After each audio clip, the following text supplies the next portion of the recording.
So if you clicked on this video, I'm gonna assume you just got done watching the season 3 finale, got to the end credits scene, and said, what the hell is this? Now, I'm gonna be honest, even comic readers don't know what this is. This seems to be a new arc completely original to the show only, involving Damian Darkblood, who was a character from season 1. You guys may or may not remember him. He was actually kind of memorable. I mean, he was that demon detective that was following Omn-Man around, coming back to Cecil. He had a pretty standout design too, so I'm pretty sure some of you guys would remember this guy. So here he's finally back after the investigation he had on Omn-Man in season 1. And thanks to this investigation, he has some new plans up his sleeve. In this video, I intend to break down the end credit scene and try to predict what's coming next, as nobody really knows. But judging from this conversation and previous seasons, I think I can figure it out. If you enjoy content such as this, don't forget to leave a like and subscribe, and since I value the time of both you and I, let's cut this intro short and get straight into the video. So once the credits for season 3 ends, we just come to this scene of Darkblood drawing this demonic circle, you know, the demonic ritual sign kind of thing you see in everything that has demons in it. And once Darkblood puts his hand on it in order to cast a spell, a little shorter demon comes out. Now, in this conversation, Darkblood refers to this demon as Lord, and he speaks to him as if, you know, he's his boss and he's working for him and whatever. So when this demon comes out of the shadows, he says, I am summoned, and he begins to slowly walk toward Darkblood. But as he's walking, he sort of like dissipates and reappears in front of Darkblood, with the steps he made toward Darkblood appearing behind him. Now, this is some otherworldly power, of course, but wearing Invincible, it's not impressive. And Darkblood apologizes to the Lord for awakening him, saying that he wouldn't even be doing this if he wasn't bringing good news to him. So the Lord's of course like, there better be good news if I'm awoken. To which Darkblood responds by saying, oh yes there is, because on the surface, there's a super powerful individual that has abilities beyond anything we've ever seen. And his tainted heart will be bound to your service. And this is basically him saying, there's gonna be a way for you to possess him or take control of him or manipulate him, as his heart's been blackened, and you know what the devil does.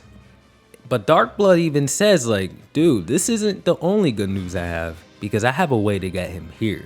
Now, these guys are demons, they're red, there's fire in the background, they're certainly in hell. And this leads us to wonder, who are they talking about? Is it Invincible or is it Omn-Man? I personally think it's Omn-Man he's speaking about, because again, Damian was fixated on Omn-Man, and not only this, he's been gone since season 1, the same season where Omn-Man destroyed everything and left, and he hasn't reappeared to see like Invincible, Immortal, anybody else. And if he's talking about somebody strong, he's not talking about Immortal, let's be real, even I can beat him down. But to get back on topic, people may think that this scene is about Mark because of the current season, right? And his blue suit being indicative of his tainted heart and the emotional distress he's going through. And to that, while I say yes, Invincible does make the most sense, we have to consider everything we know about Darkblood. And when we really look back at the series and all of his interactions with Omn-Man, it seems as if Omn-Man makes the most sense. I can't really remember if this was done in the show, but even after Omn-Man destroys Chicago and goes on his rampage and leaves Earth, Darkblood comes back after that. He's telling people like, yo, like, Omn-Man's evil, y'all gotta watch out for that guy. And the lady looks at him, she's like, well, duh, we all knew this. This was like 6 months ago. Where have you been? Like, how is this new news to you? Not only this, Robert Kirkman, the original writer of Invincible, said something like, yeah, I wanted to use the show to get back into plot lines I could never get into.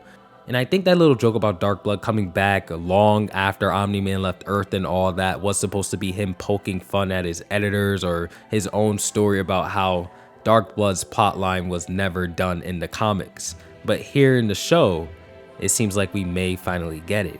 And I use this to reinforce the fact that I think Darkblood is a character who's only relating to Omn-Man's character arc. So, to answer your question, where do I think this is gonna go, right? You're probably wondering if Omn-Man is gonna get summoned to hell and all that. How is this gonna play out for the story and what will it do? I personally think that Nolan's character arc is a little bit fast in the comics. him going through hell and dealing with something like this is going to make him confront his actions and really suffer the consequences for them. You know what I'm saying? Because in the comics, he just flew off, came back, everything was fine because he's Omni-Man. Here, he's really going to have to suffer and kind of deal with what he did and move past it while doing so. You understand? A good character development arc for Nolan. This could be like one episode. As for the other characters like Invincible, Eve, Alan, I don't think anybody else is really gonna be in this. Maybe he'll just get teleported to hell on episode 1 and this is how season 4 is gonna start. But yeah, I don't really think this is gonna be some multi-arc villain who's gonna be all over season 4, right? Like, there's a big villain for season 4 that everybody's been asking for and expecting. I think the writers are aware of this. We want to see this guy at this point. He's gonna have to appear. Now, this little plot point also brings up something I've mentioned in my Anomaly of the Invincible War video, where we have Omni-Mark, who was not supposed to survive, actually surviving the war. And it never made sense how he didn't survive in the original war because he apparently defeated Omni-Man in his reality, but lost to a yo-yo in Mark's reality. Thankfully, Robert Kirkman decided to keep him alive in the show in order to remedy this, and it seems like he's making more and bigger changes to the story of Invincible as this show goes on, which is a very good thing because now people can't get spoiled by comic readers who post nonsense on Instagram every 5 seconds, and comic readers have something new to look forward to. Despite all my predictions, please understand that I could be wrong. I'm just putting all the pieces together and trying to predict where this story will go, because in the original comics, this guy was in like 1 or 2 issues and then he just disappeared until chapter 100. It was funny how they handled him.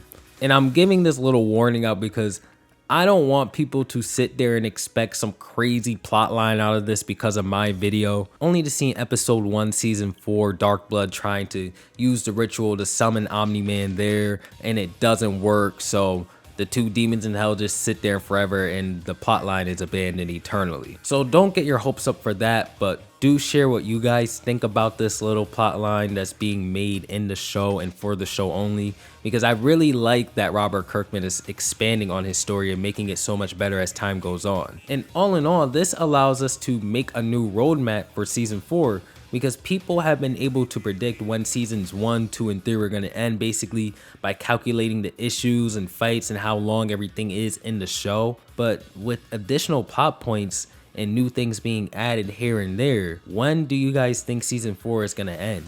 I mean, of course we're going to see that guy everybody wants to see because he comes soon after the fight against Conquest. But, you know, I'm still wondering how far we're going to get this season and how many seasons Invincible will have overall because of this. With that said, if you enjoyed the video, please share your thoughts down below. I want to see what you guys think because this is such an interesting development. And again, thank you guys so much for watching always. It means the world to me. And with that, I'll catch you on the next one. Peace out.